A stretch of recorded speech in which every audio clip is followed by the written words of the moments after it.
Oh, you know that sound, kids. You heard it way too many times last night, and that's why your head is pounding, and you need to down an entire canister of Bayer aspirin. And a whole pot of coffee, pound of bacon, and a half a dozen eggs.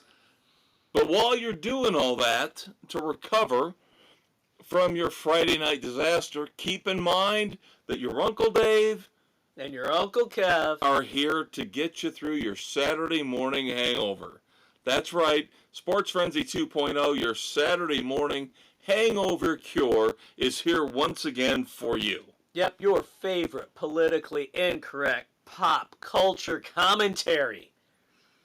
And of course, what do we start off with as always, Dave? We always start with music because rock and roll is our life.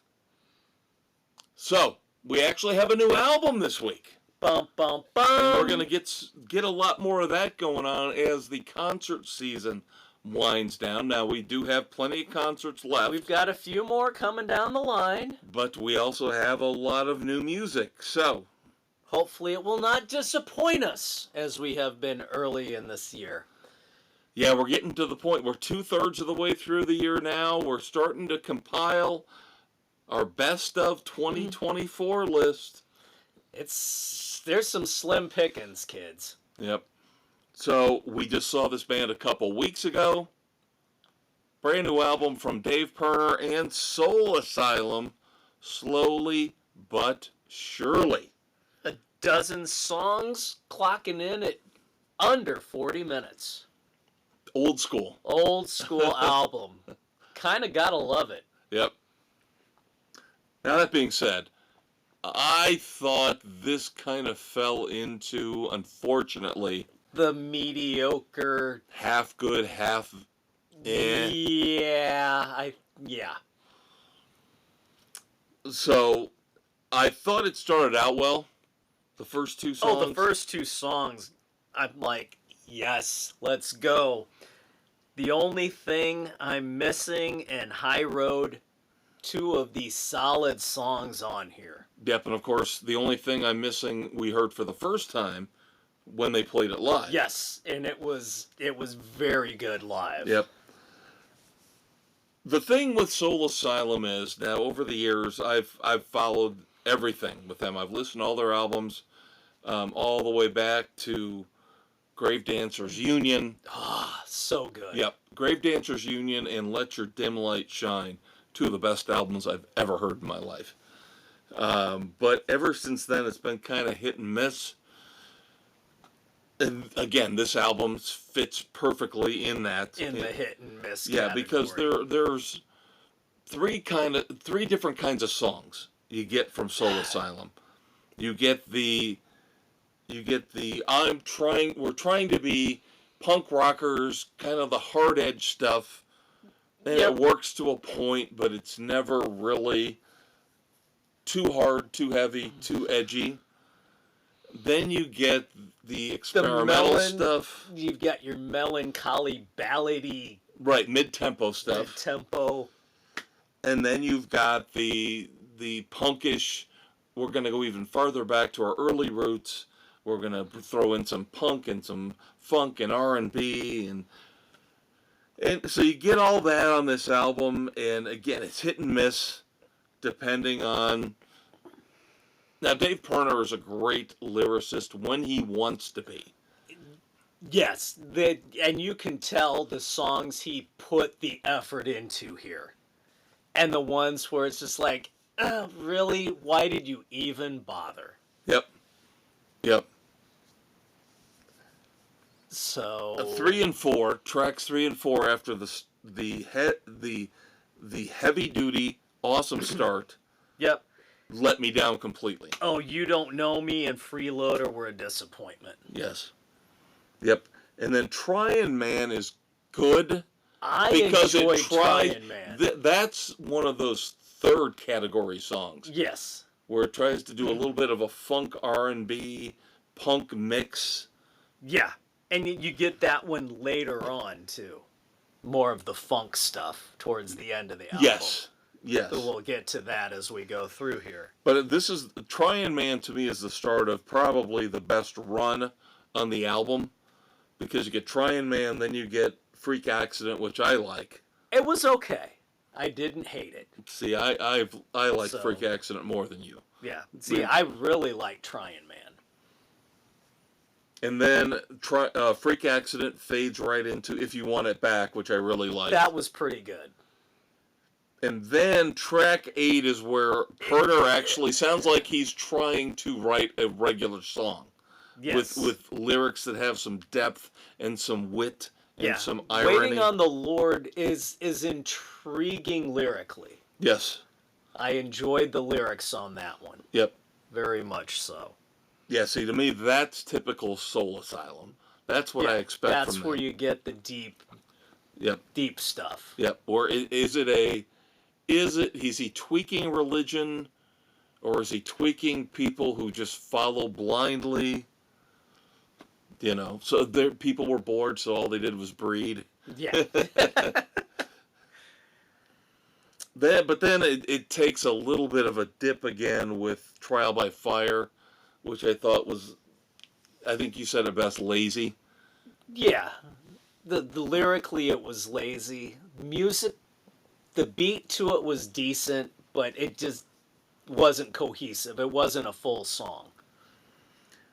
I think Making Plans could have been great, except for the fact that it's just the chorus is just so dull and repetitive. Yes. The song about life, and it could have been better. It could have been better. The chorus needed to be a little stronger. I know what he was trying to say with this song. He just didn't do a very good job of saying it. Right. He's trying to tell everybody, live for the moment, stop working on your calendar, or working on what you're going to do 6 months from now, 10 months from now. Yeah. Stop it. Just live for the now. Right. So now I'm assuming that you like Sucker Maker. I did like Sucker Maker with that you did. 70s groove, the funk Of bit course to you it. did.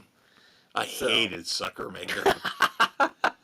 You probably liked High and Dry, too. High and Dry is the greatest song on the album. Oh, High and Dry is the greatest song on the album. it was okay. Lyrically, it's brilliant. It's brilliant. It didn't do it for me.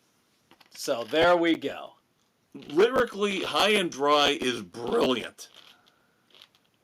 Getting washed, poignancy, unintended poignancy, based on what we're dealing with here with Helene and now with Milton, with these storms. Oh, I'm not discounting that, but just as a whole, lyrically great. Musically, it did not pull it together. Saved by Religion, somehow, some way, as his foot is snagged by a steeple cross. Come on.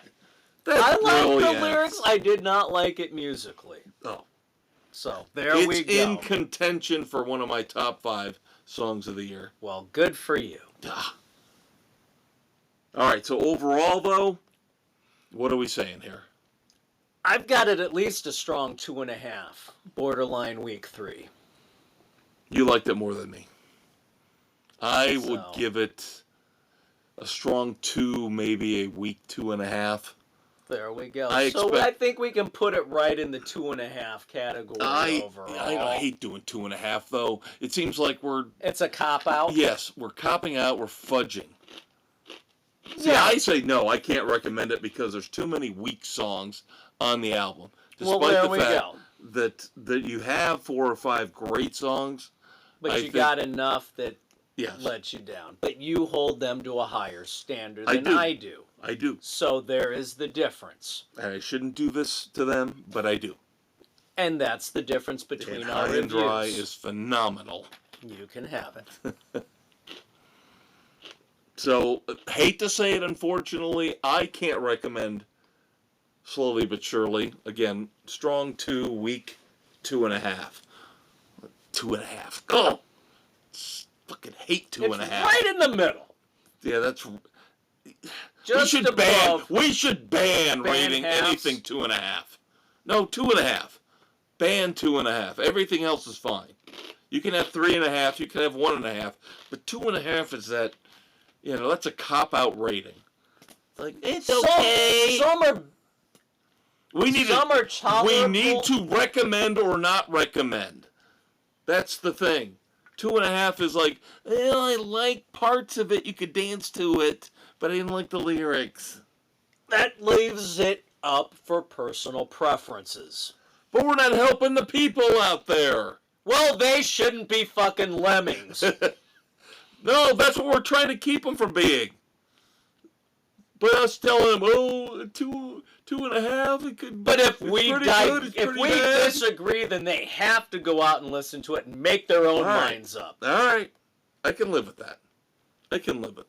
And that's where we are with Slowly But Surely. Make your own minds up. It's in the middle. It's in the middle. Yeah. As you can tell, Dave and I have these differences of opinions on the songs. Why don't we do another one? Let's fucking do another one where you and I are going to disagree. Which one? Tremonti. The Mother of the Earth and I. Because I know where you're going.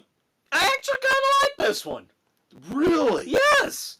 I got into this one. The more I listened to it, the more I liked it. See, because there was that song on the last Alter Bridge album that was like this, that you hated and I loved. Where it was a little bit longer, a little bit proggy, a little bit with the tempo changes. This hit me more than that one did. That was a little much. This one I got into. I thought it was awesome. Suck it. You don't have to be that, nasty about things. See, you're forgetting your psych references. See, yeah. Last week it was Tears for Fears, and you ridiculed me because I didn't get the Kurt Smith reference. Now you're bringing up Tears for Fears references when I'm trying to review Tremonti. No, it's all about psych. Suck it. No, you suck it. You super suck it. You super flame suck it. Gus! So you actually did like it? I did. I give it a 3. So I give it a 3.5. I give it a strong 3. Awesome. The Mother of the Earth and I. Now, there's not lyrically. It's proggy. It's a little. It is. It starts off. It's kind of got that Alice in Chains guitar start to it. Yep. And that's what I loved about it, was that this is a little bit different for him. Yeah. This isn't the 3.5, 4 minute, heavier new rock stuff that you would expect. Yeah. Again, a little bit drawn out, little bit of tempo changes. Got a little bit of mellow to it, and this we come down, one, we come up. Yep. Yeah. No, I got into this one. It's a strong 3. Well, you're growing. See? I'm very impressed with you. I know what I like, damn it. So how about U2? All right. 2 songs. Two songs from U2. Of course, this is the upcoming album that I've talked about and praised because other bands need to do this shit. Dig into the vault, dig into the archives, find all these older songs that you have never let us listen to, and let us judge whether they're good or not. Are they or aren't they? So these are all 10 songs coming out of the How to Dismantle an Atomic Bomb sessions, coming out as How to Reassemble an Atomic Bomb. So the first 2... I kind of like that idea of putting that title on it. Yeah, I think it's this brilliant. This is what I want from all these artists. Go dig in the vaults. Give us the stuff you've never put out. Yeah, and if you don't have anything, then that tells us... Then that's your problem. Yeah, it tells us a lot about you. Yep, but Picture of You, X plus W. Awesome song. This was fantastic. Awesome song. I love How did this get left on the cutting room floor? I have no idea. This would have been one of the best songs on there. Is it too fun? Is it not serious enough? You don't have to always be serious. But this is a band that takes themselves too seriously. The driving, chugging guitar, propelling the song forward. Oh, it was great. The lyrics were fantastic. Yep. I mean, the whole package hit with this one. Yeah, this is definitely catchy beyond belief. I give it 3.5. I love it. Yes, this is a 3.5 song. I love this song. For sure, this is great. And again, I don't understand how this song does not get on the original cut of the album. This is some of the best U2 we've ever heard. Yes. And it got left off. Yeah. Seriously, what are you guys thinking? It didn't fit the mood of the album, is what I guarantee you, is what Bono and the Edge would say. It didn't fit the mood of the album. And you guys are idiots for leaving it off. This is the stuff that we need to hear from all these bands. Because look at this. A great, great song. Arguably one of the best songs of the year.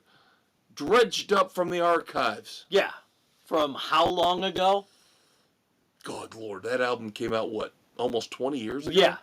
And now it's coming out finally. And this is one of the top songs we've heard. Yep. Seriously. Now, how'd you feel about Country Mile? It wasn't bad. It was kind of a letdown listening to it right after Picture of You. Still decent, but not as strong.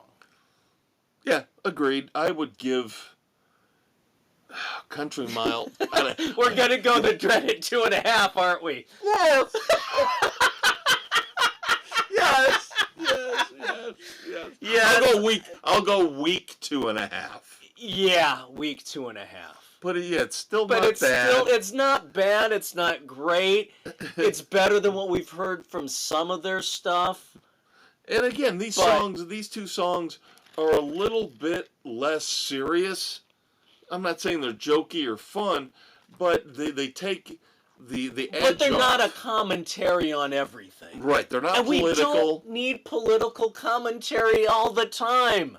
A little bit more about romance or individual relationships. Yeah. Yeah, not world scope, politics, all that garbage. Yeah. Exactly. This is the type of U2 stuff that I like.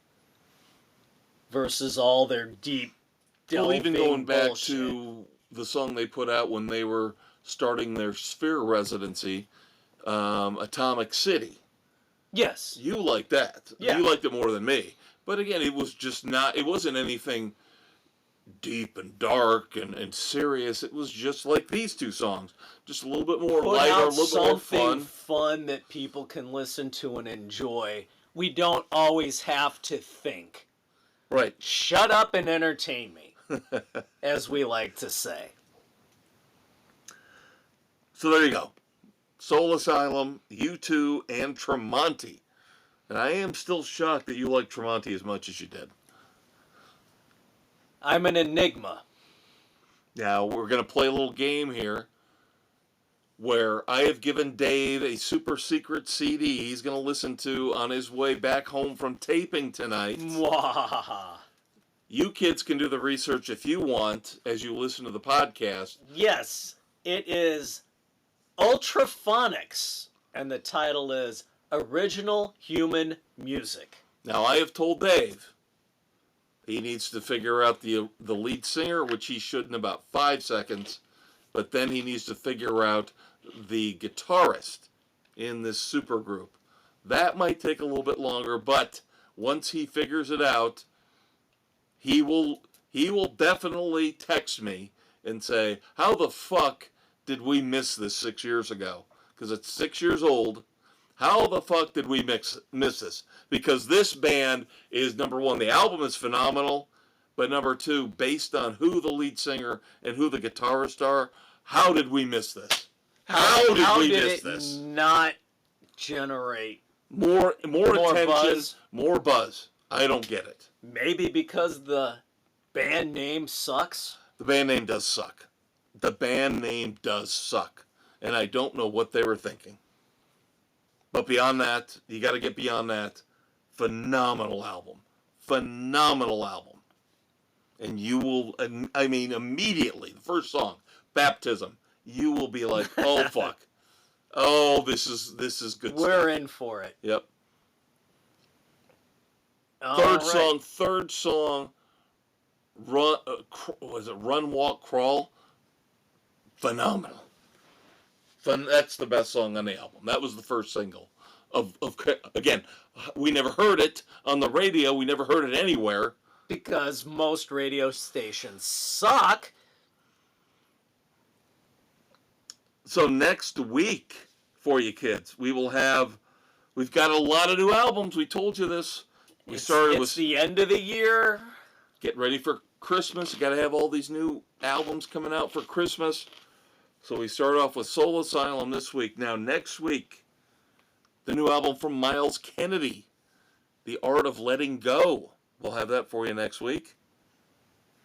We also got The Offspring coming up with Supercharged in a couple weeks. We've got Smashing Pumpkins. We've got Jerry Cantrell. So we got you covered. That's just the hits just keep coming. And we're not even counting all the concerts we got coming up. We got Roger Clyne and the Peacemakers in a few weeks, and then REO Speedwagon, one of their final shows ever. And that's not even counting Jackal, and Black Night Friday, Ranger. and Night Ranger in December. Good stuff, kids, coming up for you. So now let's do a little bit of TV and streaming news, shall we? We do have a new band that we're going to check out. Also next week, The Commoners, The Way I Am, off their latest album. So, one that popped up as a recommendation, kind of digged it. It kind of reminded me a little bit of the Cold Stairs, who we've kind of gravitated towards. So, we'll see if this might be a new band that we can get behind. Yep. Always looking to find new music. That's how I found Ultraphonics. We'll just happen to stumble upon that. And I'm like, what the fuck? How did we miss this? So now the Commoners. Listen to them and see what we think. Will they arise to the pantheon of our little or super secret, dirty secret bands? Could like they Roger maybe Clyne. usurp the Black Moods, who seem to have been on the decline? Yeah, I don't know about that. That's pushing it. Yeah, they've had a couple bad songs, but we've got the Black Moods, we got the Cold Stairs, we got Roger Clyne and the Peacemakers, our super secret sports frenzy bands. Yes. Dare I say the Hives, maybe? Perhaps. They're a little bit more popular. well-known. Yeah. All right, we mentioned this at the end of the sports edition this week. Terrible, terrible news. That 90s show has been canceled by Netflix. Screw you, Netflix. Now, the good news is Kurtwood Smith, who plays Red Foreman, God love Red Foreman. he's saying that they're going to shop the show around. Yep. When you have somebody like Kurtwood Smith, not the biggest known actor, but one of those character guys who's been around for a while, he obviously loves playing Red Foreman and believes in the show and all the characters. And for him to step up to go to bat speaks a lot for the content that they provide. Yes, and the show is phenomenal.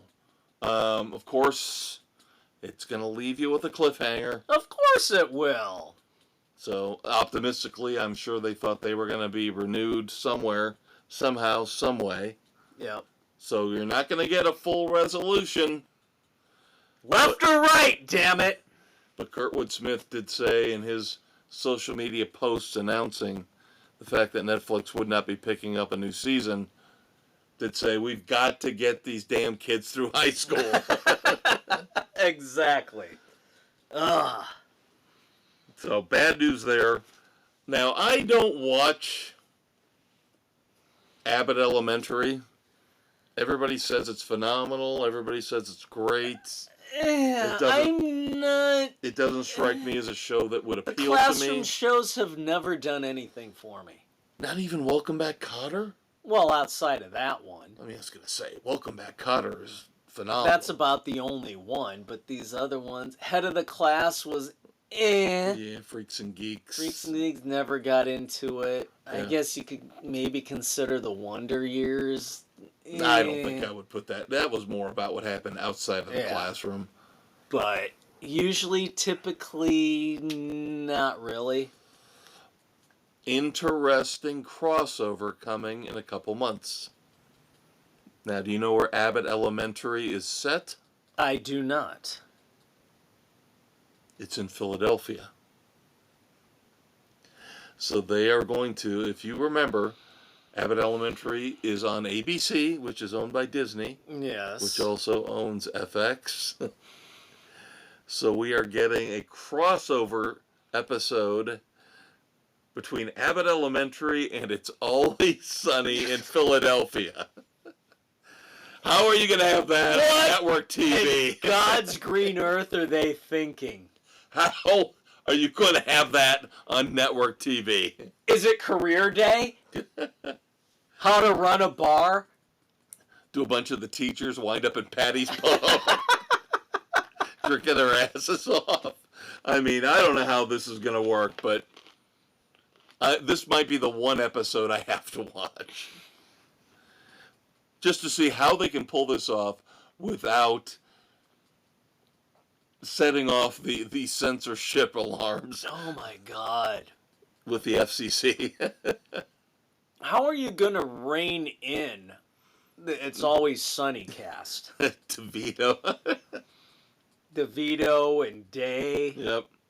And company. Come on. It'll be interesting. Now, a show that I think you and I have talked about that we've been considering watching at some point. One of those shows we put off because there's only so many hours in a day. That's right. But The Night Agent. The Night Agent on Netflix. I did see season 1. You watched the whole season 1? I watched all of season 1. Okay. I enjoyed it. I thought I reviewed it. You might have. It might be on me. So, no. It's been a while. The Night Agent was good. And it ended leading in that, yes, this could continue. Well, season 2 is definitely coming, but they have pushed it back to early 2025. It was supposed to actually hit here before the end of 2024. But the good news is they are so happy with what they're getting. Season 3 has already been booked. Greenlit? Yep. All right. So I did like it. It was a cool premise. The actors in it were good. So I'm looking forward to this.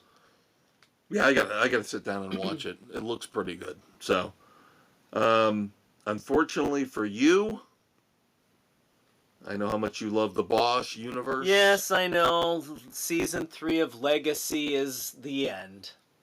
Yeah, but we talked about that. But this then they're going to bring in the Ballard.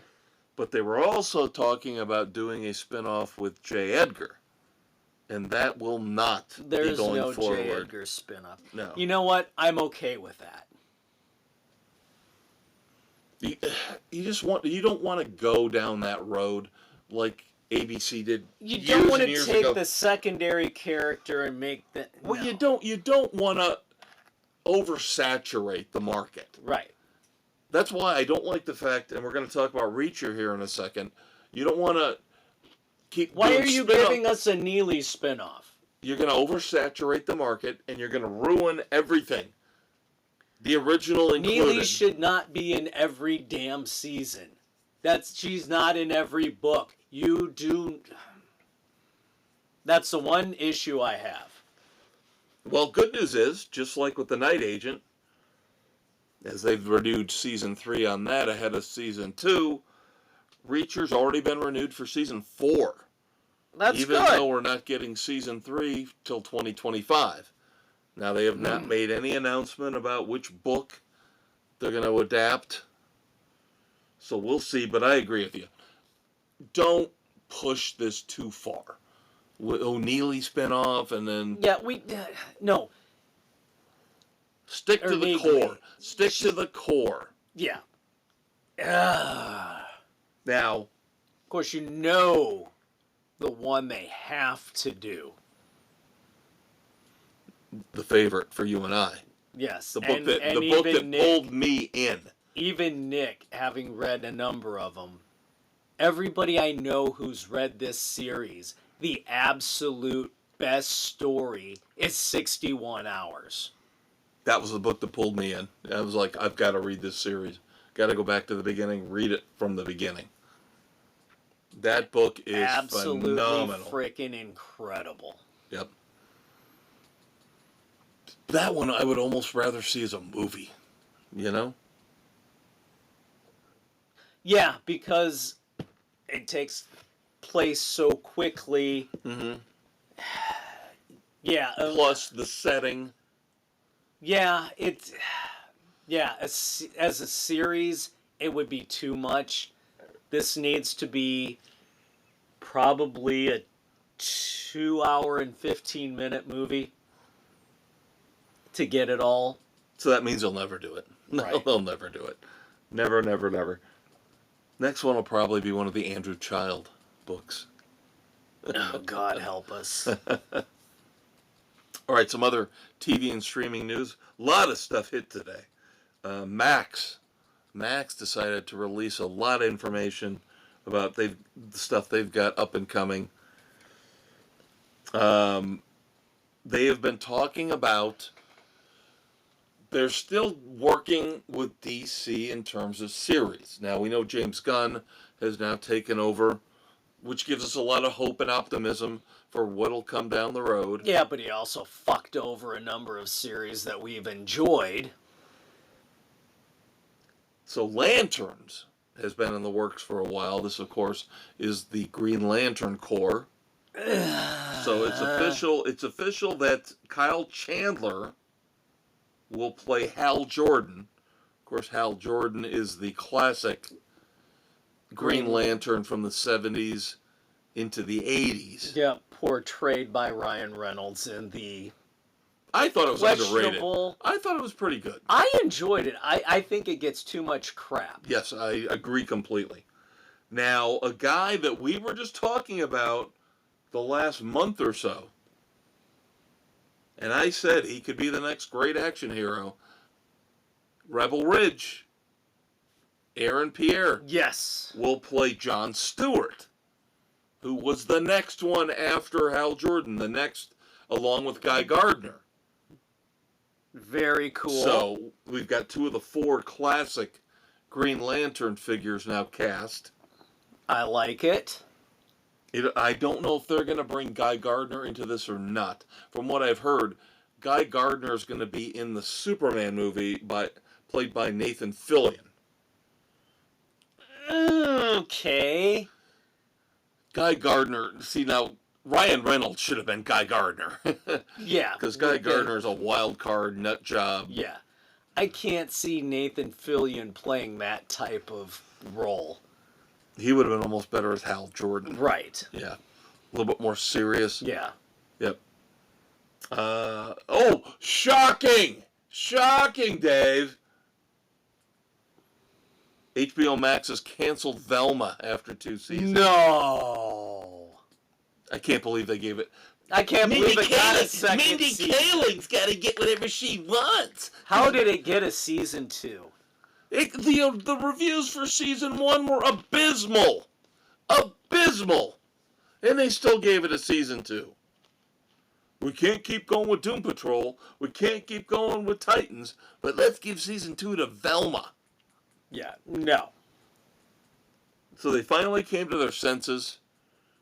Velma has been canceled. Now, James Gunn is dropping little hints about season 2 of Peacemaker.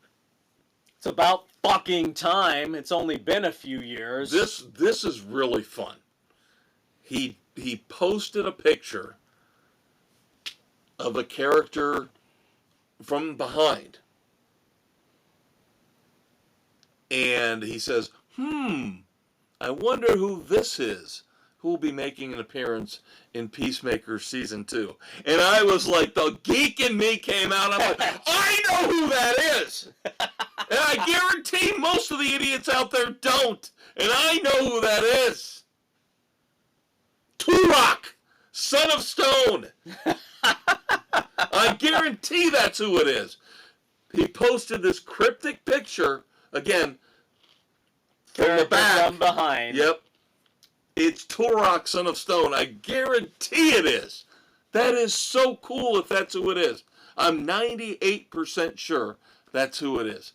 And your boys is, especially Nick, the comic book geek that he is, does not know who Turok is. Unless he's been in some video game. Which is possible. Who knows? So if Turok, son of stone, is in Season 2 of Peacemaker, cool as hell. But when are we getting it? That must mean they're traveling back in time. Because Turok was an Indian, a Native American, not an indigenous person? Yes, who got thrust back in time to fight dinosaurs. Oh, good Lord. So, I'm wondering where they're going to take Peacemaker in this one.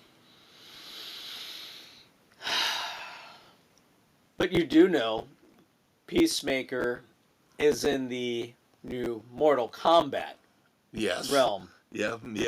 And they do now have the animaltality, where the character for the fatalities, they turn into an animal of some sort. Okay, I didn't know that. Yeah, it's a thing they do. Well, Peacemaker, who do you think he turns into? A hawk? An eagle. An eagle. Okay. So he and Eagly team up for the animaltality. Side note. Oh, God. All right, so I guess we need to talk about the new episode of The Penguin. Sticking with the whole DC theme. Season 1, Episode 3. A lot of flashbacks. Right. Well, they're trying to, number one, tie it into the movie. Yep. So Vic is traumatized by what happened. Yep, they're trying to build, number two, his backstory. Yep. So, which I dig. Very cool. Can I be honest with you about something? I'm getting a little tired of... Well, I told you last week, I'm sick of Sophia. I can't stand her. The one-trick pony. And nothing in this episode changes my mind. No. All she does is sit there and twitch and smoke cigarettes. Yeah, that's all she does. There's terrible no depth to her at all. Vic, at least now we get a little bit of a backstory. The thing that I was rooting for him to leave. To get out. I was like, I wanted to go. She loves you. This girl loves you. She's more than willing, obviously. She adores you to go run away with you. Go with her to California. Go! Get out. Get out. But alas, no. No. He takes the purple Maserati and turns it around. Saves Oz's life. Yep. In dramatic fashion. Yeah, there's a particular lady of the evening that seems to have a thing for him. Attraction to him. Now, is that good? Is that bad? Remains to be seen. Now, is this Vic? What's his last name? We don't know. Is this the beginning of Victor Zsasz?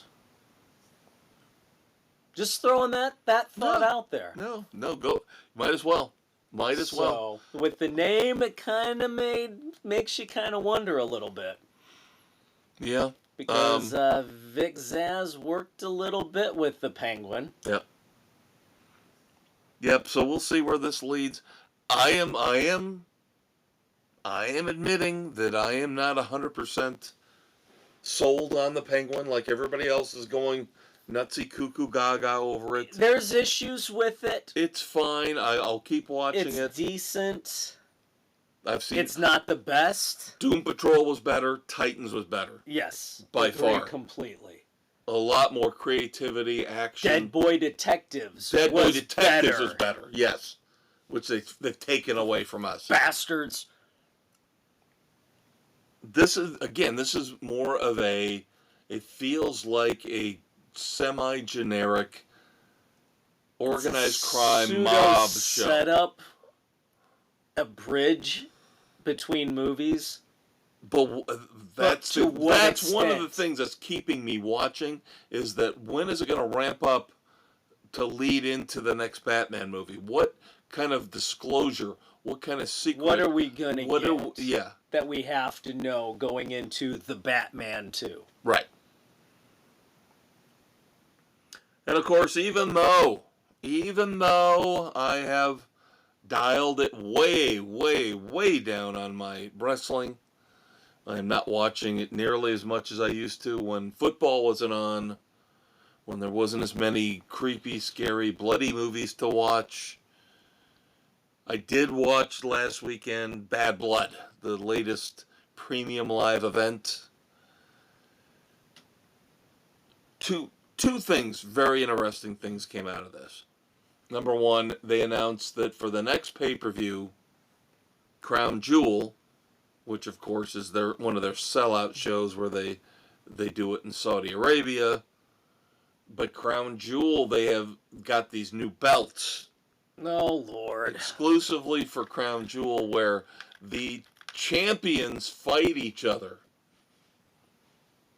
Really? The SmackDown champion fights the Raw champion, and whoever, those belts are on the line, but whoever wins gets the Crown Jewel. Gets the Crown Jewel. They do it for the men and for the women. So that'll be interesting. Intriguing. So that means that we're looking at right now Gunther versus Cody Rhodes and Nia Jax versus Liv Morgan, if everything holds for another month. But the highlight of Bad Blood was, of course, the first match, Hell in a Cell, with CM Punk and Drew McIntyre for the third and arguably, supposedly, final time. As they've had a nice, nasty rivalry going. And this was bloody, which I love. I'm sorry, I know. Hey, you're in a cell. Of course you expect blood. Both of these guys cut up big time, bleed the red mask on both of them, which is just awesome. And harkens back to the old school 70s. Yep. They're pulling out the toolboxes with the wrenches. Oh, good Lord. And all the nasty stuff they could find underneath the ring. I don't like CM Punk. He won. Yay. I think he's actually the hypocrite that everybody portrays him to be, because everywhere he goes, within a couple years, he gets in a fight, gets in an argument with management or another wrestler, and he ends up getting fired and canned. And that was supposedly behind this whole thing, was Drew McIntyre was saying, I've been with this company for years and years, fighting and clawing and scratching my way, and you walk right in and get, after you got fired 10 years ago, and you got fired from AEW, and you get the big contract and get to be a headliner right away.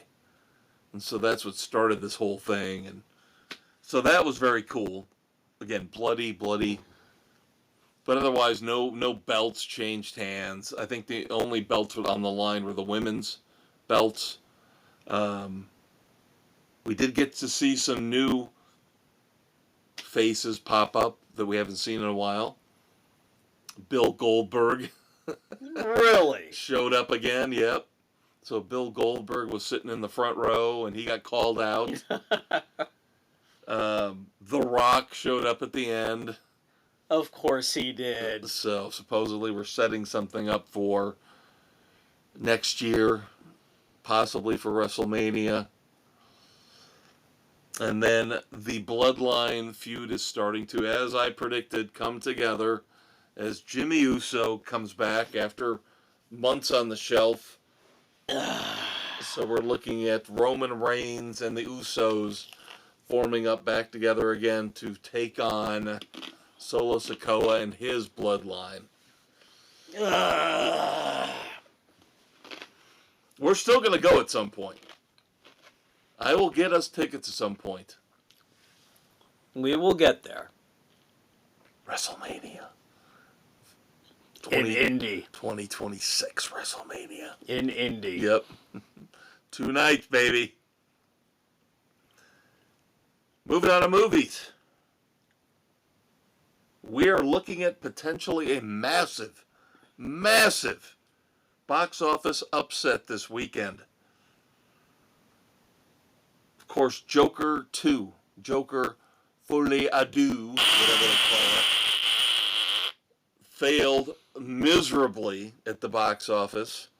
Now they're wondering if it's even going to make $100 million domestically. Ouch. A few months ago they were talking 250 or 300. Yeah. Because nobody wants to see a fucking musical. No. A music. And plus, nobody thought the first one was that good. Right. We so all got why sucked in into God's the first name would you want to do a second one on this? Now the go idea, stupid. I'll admit the idea of Lady Gaga playing Harley Quinn is interesting. It's intriguing. But you didn't have to make it a musical. Oh, but she had to sing. So, Joker 2 is an absolute bomb beyond all belief. So that leads us into what was supposed to be the second weekend they were supposed to dominate. Joker Folie à Deux was supposed to dominate. To be the movie of October. Guess who is predicted to pull off the upset this coming weekend?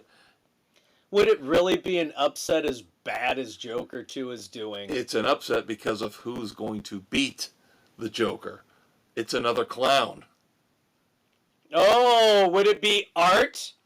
Terrifier 3 is supposed to explode. I'm just saying, considering the past grosses for the first 2 movies, I think Terrifier 2 made about $10 million. The first one didn't do all that well, but it had the video groundswell. You know, once it hit. So the cult status is propelling 3 to the forefront. Now they're saying 3 will outgross both the first and the second combined in opening weekend, and probably do better than Joker Folie à Deux. We can only hope. So Art the Clown might actually, in all his bloody, gory glory, pull off one of the biggest box office upsets of all time. Go Art. Then before we get to our horror movie reviews,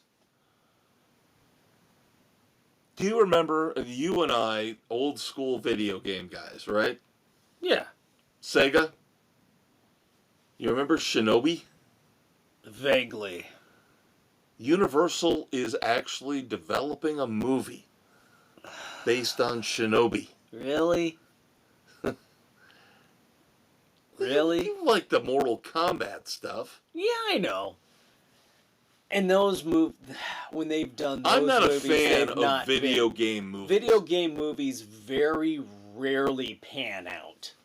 You liked Uncharted. Uncharted was phenomenal. But Uncharted, the way it goes, it is an action movie as it goes along. With the cutscenes and the storylines, everything behind it.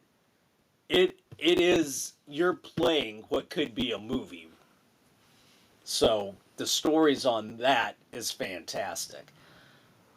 The boys and I cannot wait for the Ghost of Tsushima movie, which is in development. Again, another one with the storyline is fantastic going through. So some work, some don't. Oh, The Last of Us worked really well. The Last of Us was kind of a joke, but again, all right. it was the fucking Walking Dead. Yeah. Yeah, once you've done the zombies. Now, you can tweak it and change it a little bit. Like World War Z was cool because it was a little bit different. Yeah. The zombies behaved a little bit differently. Yeah. See, now Fallout translated fairly well Mm-hmm. to the series. It just Yeah, I had like that Fallout. Yeah, I storylines like going through. Yep. Some work, some why bother. Gran Turismo, what the hell were you thinking? Yeah. And what was the other one that they did with the racing? Need for Speed. No, yeah, that was With Aaron dumb. Paul. Yeah. Yeah, no need for that at all. So we have it's October, scary movie month, so we're going to try to focus on scary movies this month. We've got 2 of them for you this week. Which one do you want to start with, Dave? I'll leave it to you. Let's do the better of the 2. Oh, so you're trying to trick me now. You want me to commit to which one of the 2 was better. I will say let's go with the more well-known. How about I put it that way? That I can go with that. So yes. let's start with the remake of Stephen King's novel Salem's Lot. Now this, of course, is on HBO Max. A little bit over 2 hours of a movie. If you're of Dave's age, my age, you vaguely remember from back in the 70s the miniseries that starred David Soul and Lance Kerwin. Far superior, by the way. Yes. Not denigrating this version. They were able to go into more depth, and it was fleshed out better. That's, no pun intended. But bump. That was my big flaw with the current new version of Salem's Lot. It's too rushed. Even with a little over 2 hours, the story does not work without giving us more depth and detail on the past, on the characters. We needed more of the past characters and how the town got to where it is. Now, supposedly, the director says there is a 3-hour version that he submitted initially. I don't even know if 3 hours would do it justice. Yeah, I don't know. This version doesn't feel rushed, but it just feels like it's incomplete. Right. There's too much unknown. It moves from point to point to point to point, and that's fine. But you just feel like there's so much in between. Point? There's so much in between those points that we're skipping over. Yeah. Well acted. I enjoyed it for what it was. Yeah. See, I'm sitting here criticizing it for 2 minutes, and I actually enjoyed it. But it was pretty decent. Yeah, I did not have an... I like the lead actor. I don't have his name written down. The only problem I have with him is that he perpetually seems like he's got a big hunk of chaw in his mouth. Yeah, where you expect him to keep spitting constantly. And I know that's just the way his lip is. Yeah. But the school teacher was very cool. I love the school teacher. I love the fact that it was based in the 70s. Yes. Yes, they kept it in the 70s. That time frame was perfect. Well, and of course that makes more sense when you get to the climax. Right. Where that wouldn't work in this day and age. No, it doesn't. But okay, I'm trying to stay away from 2.5 frenzies. I'm really trying to. I don't know if I can. I know. I want to give it a very strong 2.5 frenzies, so it's recommendable. If you've, I can't quite go week 3. Right. Week 3 is a little too high of a rating. Again, but it's a strong 2.5. That's what I'm saying. Yeah, and see that's why we need the halves, because the things do fall in the middle. This entire episode is going to be about where do we stand with 2.5. What is We're 2.5, man. What is the purpose? Yes. What is the purpose? You're Charlie Sheen. But I'm not John Cryer. I don't want to be John Cryer. Winning, damn it. But the problem with Salem's Lot is you have perspective. We have perspective on this, where we would recommend the old 70s miniseries first. Yes. Definitely with David Soul, Lance Kerwin, see that first. Then you'll understand why we're kind of hedging our bets with the new one. Because there's so much lost that this you is like don't get. This is like a Cliff Notes version of the original miniseries. Yes, perfect. Well done. Covers all the points it should. It's creepy. It's spooky, but not as creepy and spooky. Love the look of Dracula. Yes. Very well done there. And there's one particular scene with the school teacher where it's dark and then he pulls the light. The light and yeah. Oh. And then he crushes the bulb with one hand and yes. That was the best shot in the entire cool. movie. That was very, very cool. Yeah. I'd be interested to see the 3-hour version of this as well. The director's cut. Yes. To see if that makes it even better. Yeah. Or does it become just drags it out too much? Because you want to know if the director actually highlights, accentuates, delves into the stuff he should. And doesn't just waste your time with extra crap that we didn't need. So yeah, strong 2.5 frenzies from both of us. God help us. Now, if it's a strong 2.5, though, that means you should watch it. That's right. You should. It's very well done. That is on the side of recommendation. So maybe we just need to stay away from strict. It's got to be a weak 2.5, which is a near miss. Strong 2.5, which is a recommendation with pause. Yes. We should never give just a 2.5. No. Ever. No, ever. There's never just 2.5. It's either strong or weak. Right. Then we don't look like we're equivocating. Wishy-washy. Yep. There you go. Then we move on to our other movie. Winnie the Pooh, Blood and Honey 2. We watched the first one a while back. And there was something there. There was the concept of an idea. We thought that if you're going to corrupt these lovable childhood icons, the idea behind the first one, when they explained it away, was very interesting. Christopher Robin goes to college. He tells Pooh, I can't take care of you anymore. I can't. I have to go live my life. Yep. So Pooh and friends off on their own, turn feral, turn on each other, and then there were two with Pooh and Piglet. And then, of course, they've got to, in the dead of winter, hunt for food. Yep. Which turns into human beings.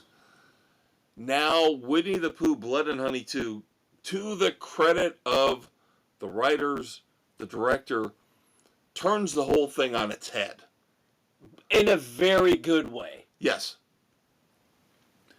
So now the first movie was kind of sort of a movie. Yes. So the characters in 2 refer to the movie based on the slaughters that happened. It's the fictionalized version of what occurred. The 100-Acre Massacre. Yeah. So that ties in well with the new explanation of how they became. Yes, and much more sensible scientific backing to what we're seeing. The special effects are better. The costumes are better. The confession, because there's a lot early on, a lot of hypnotherapy. Yeah, and Christopher Robin trying to reconcile what happened, what he's seen, what happened to his brother and friends. And then when he finally finds the person he's been seeing in his visions, and it all comes together, there's like a 5-minute confession scene that's really, really good. Yeah, that's really damn good. It changes the whole narrative from this jokey, silly thing that everybody made fun of in the first one to a little bit more sensical, serious. Now we know why they're pissed off. Yeah. Now, my problem with it was the last 15 minutes just turned into a senseless bloodbath. Yeah, it was. You brought up the good point earlier with Kill Bill with the 99. And that, to me, that will stick with me senseless. To this day.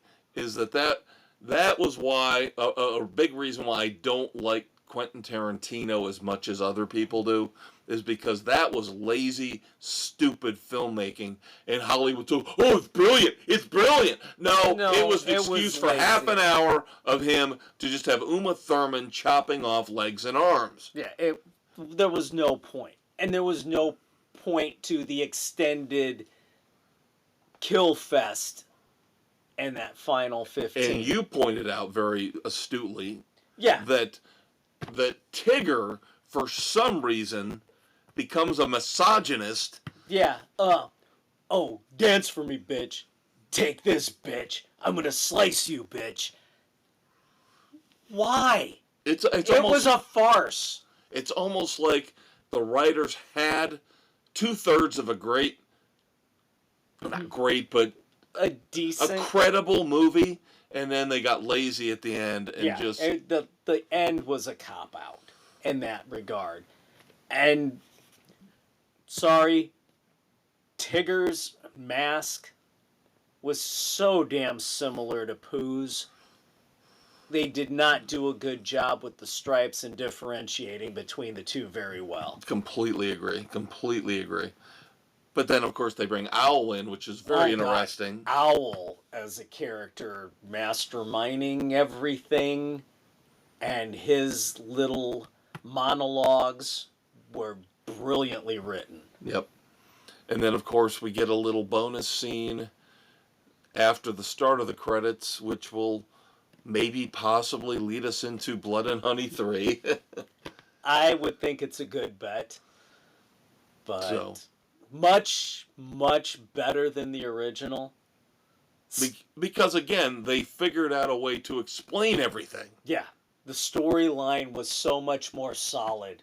It wasn't just... The first one was just, okay, Pooh and Tigger and Piglet have gone feral, and they're going to kill people. At least now we've put some thought into it. Why. Put some thought into it, actually written a script, a story that explains a lot more of why they behave like this, why they are who they are. But yes, there is at times too much of the let's just kill people for 10 minutes for no reason whatsoever other than we just want to kill people. Yeah. Let's just go for the gore. What is the point, honestly, of Winnie the Pooh drilling somebody's head? There's no point. No. And Winnie the Pooh with the chainsaw.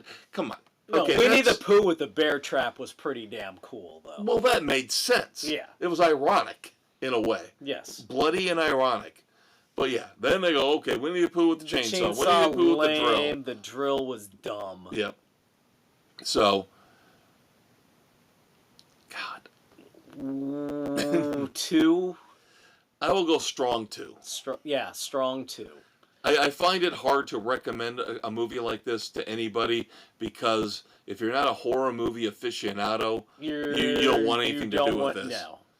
But if you like your horror movies, you should check it out, but it's still not up to the level of a Final Destination or a Saw movie. Right. It doesn't have that level of creativity to it. But it's still much better than Smile or Night Swim or that type of stuff. Yeah, no, this definitely beat those. Yeah, so a strong 2. I'll give it a strong 2. Very strong 2. And then, of course, next week we're going to keep the horror stuff going on. Yes, we know that the Mousetrap is out there on Peacock. We need a little bit of a breather, so that might be closer to the end of the month. Halloween time, baby. So, I think we're looking at maybe Caddo Lake, which will be on Max this weekend. produced by M. Night Shyamalan, so maybe a little bit more of a thinking man's horror movie. Potentially. So, all right, so we can hope. Let us move on to Moments of Silence. Everything I've got is in music except for you made a reference a few weeks ago about, and I was I make lots of references. I know. Most of them are stupid, but no. Kidding. But you were talking about, you watch a lot of the old classic movies with your youngest son, Nick. Yeah. And did you or did you not reference Serpico? Remember it came you did. up. We did. God, what show were we watching? Oh, it was from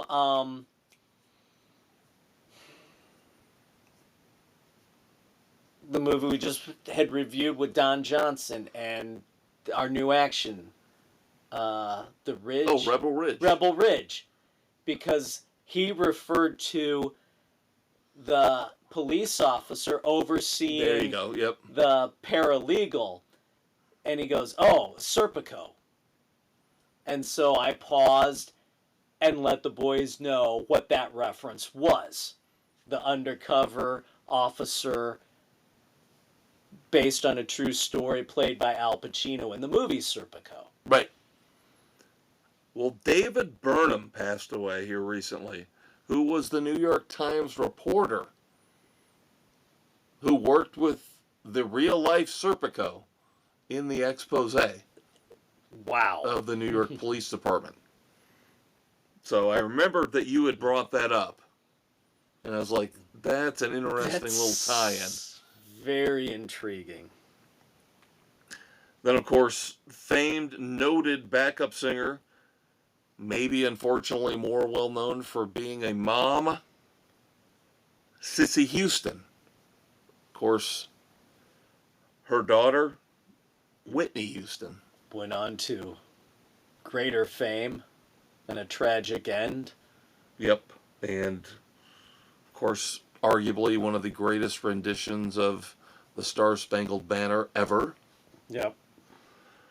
And then even though he was only with the Allman Brothers for a couple years, Johnny Neal passed away. He was with the Allman Brothers towards the end. Worked with them on a couple of their final albums, studio albums. Yep. And I am now a sucker for the Allman Brothers. They have got a ridiculous, it's too expensive for me, but they've got a ridiculous triple CD set coming out of their final concert ever from 2014. I was like, I got to listen to that. At least got to listen to it. They said it went down as one of their longest concerts ever. Wow. Yep. Yeah, that's one of the bands that I've grown in an appreciation for over the years. Absolutely, yep. When we were kids, it was all party, rock and roll. Give me Motley Crue stuff. Give me Van Halen. Give me Rat. And then you get older, and then the Allman Brothers, you go, oh, I kind of remember Whipping Post and Ramblin' Man. Yeah. I remember hearing them on the radio, and then you get into it, and you're like, man, this is some good shit. Yes.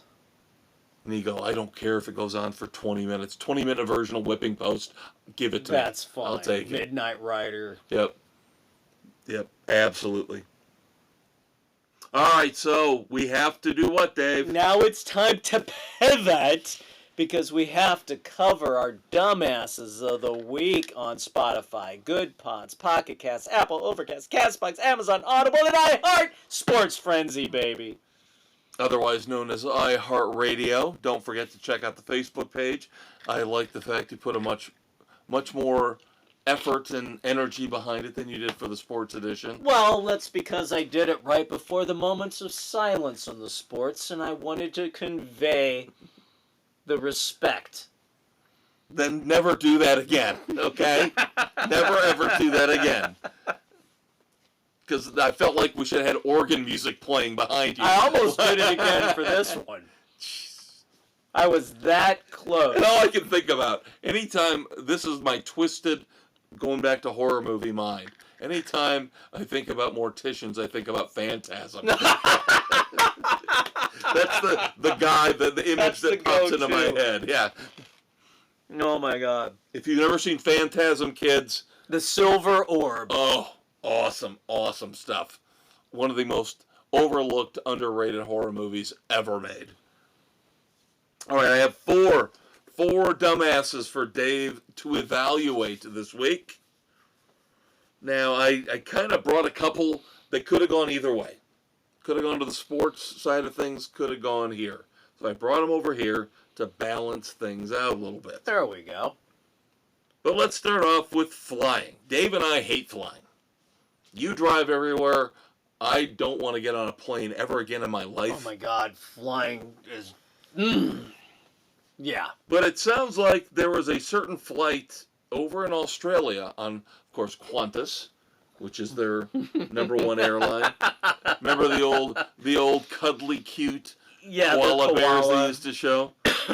Well, they made a little bit of a mistake. As they had a flight scheduled from Sydney, Australia to Japan. They happened to throw a movie on. You had to watch it. It was on every screen in the airplane. Had to watch it, couldn't pause it, couldn't dim it, couldn't stop it. This movie was called Daddy-O. Yeah, you got to see Dakota Johnson in all her glory again. Because, of course, we all know she was in the 50 Shades movies. And, of course, Sean Penn is in this, I think, as well. Yeah. Yeah. So this very adult theme. Yes, it's played for about an hour before they finally realized they better shut it down because, as Dave mentioned, lots of Dakota Johnson naked. I guess there was a penis or two that popped up. Yes, prosthetics and very, very graphic with lots text. of kids in on the flight. Yeah. So you would have thought maybe this wasn't the right movie. Somebody's losing their job over this one. I don't know. The Aussies are pretty casual.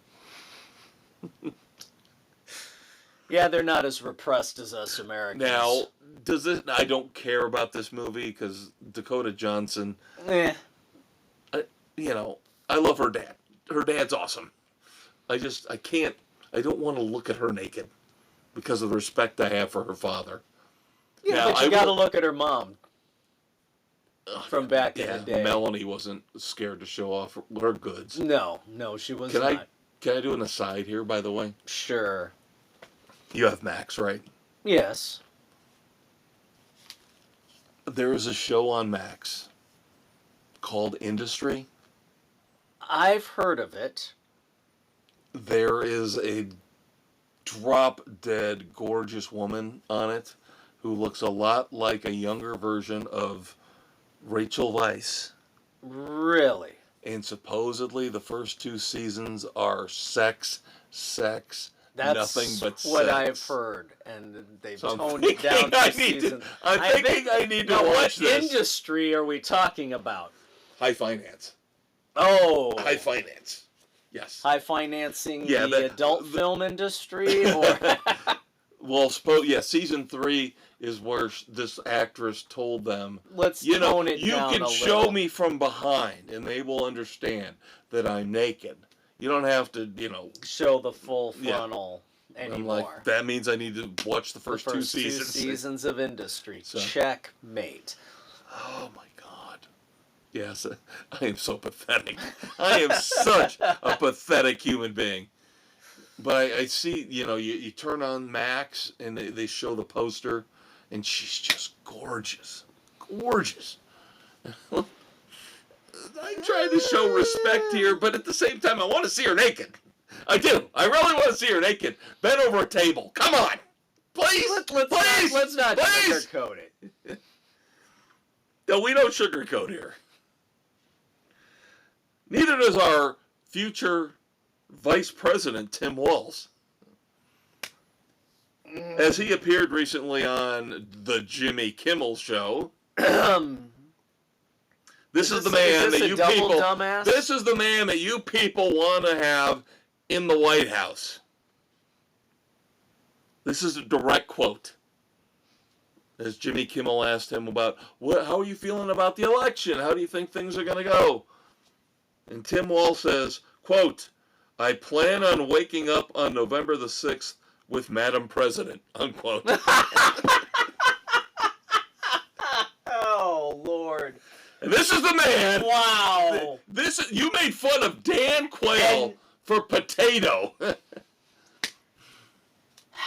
And this is why Kamala Harris's people have told him, think before you speak. What was it he said at the debate? Oh my I'm a God. knucklehead. I can be a knucklehead. Yeah.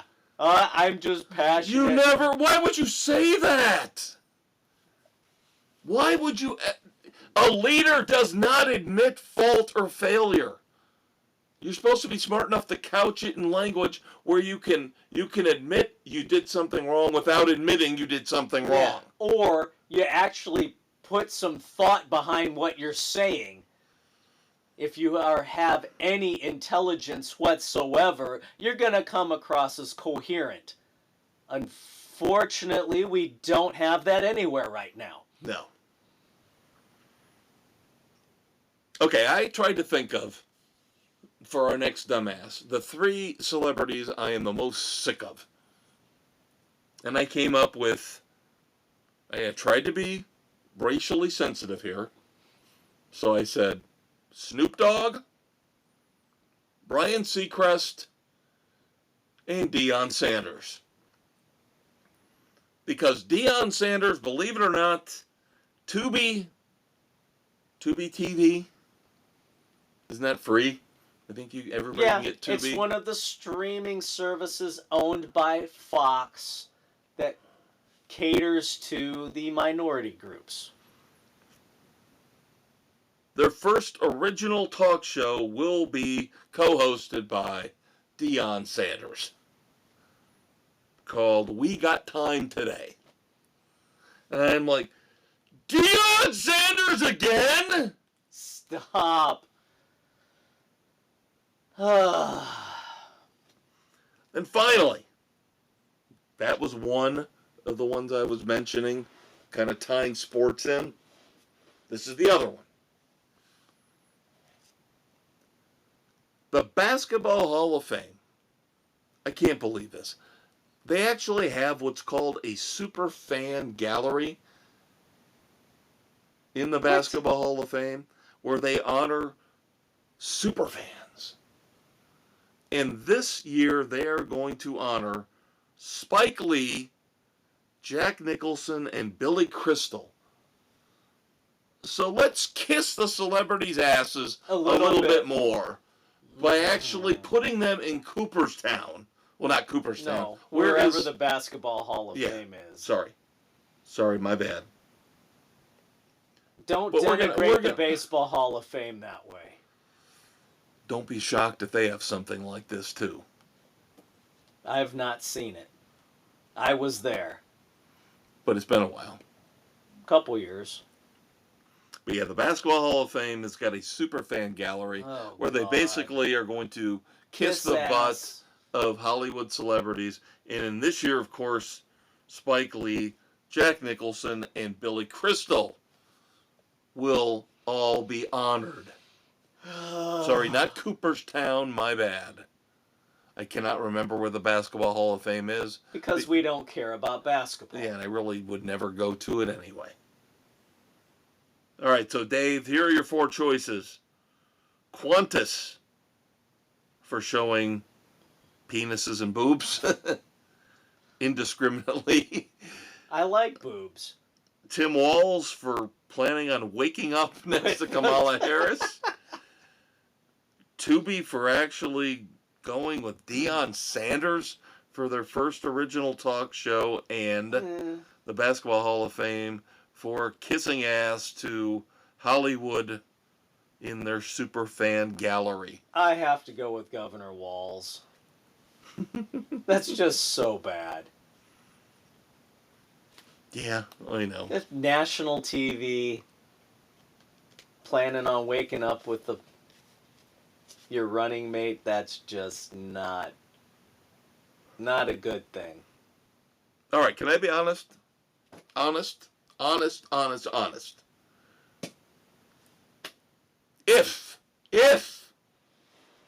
I happen to be at a certain establishment in Kokomo, and if Kamala Harris happened to be working at said establishment in Kokomo and was not running to be the leader of the free world, I might be a little bit, I might get a little bit happy if she wanted to, take some of my money and do things. How much would you be drinking? I don't think she's an unattractive woman. We're not talking about Hillary Clinton here. Oh, Jabba the Hutt in the making? Oh my God. But the problem is, we're talking about two different things here. We're talking about a fun night in a certain type of establishment, or leader of the free world, okay? She would belong in the fun establishment over being leader of the free world. That's what I'm saying. No. Either way, no? No. She wouldn't get my money. All right. We have different standards. I know. Yep. I'm a little more desperate than you are.